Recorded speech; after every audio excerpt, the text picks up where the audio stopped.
pinakong friend na in love sa iyahang best friend.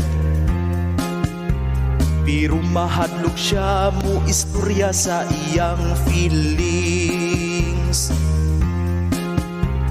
Iyang nahibawan ang status sa iyang best friend.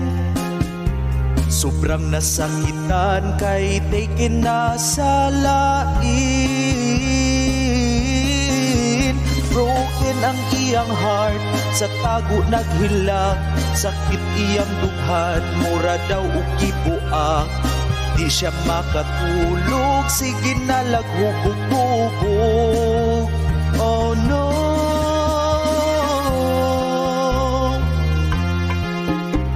Kung iyang makitaan nga ang best friend niya mag-date-date, ang iyahang dughan murag gikumot sa kasakit. Sobra ang pagmahay nga nung wala siya ni sulti. Ang iyang kalipay tuan na sa laing lalaki. Broken ang iyang heart, sa tago naghilak. Sakit iyang dughan, mura daw og gibuak.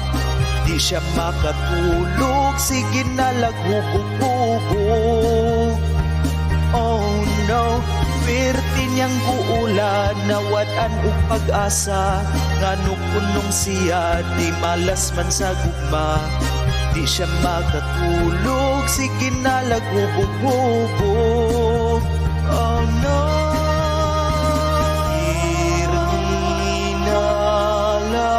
Siyang magtagay kay wa na puno iyang kalipay. Halatagay, broken ang iyang heart, sa tago naghilak.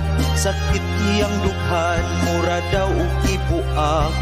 Di siya makatulog, sige na laghubog-hubog.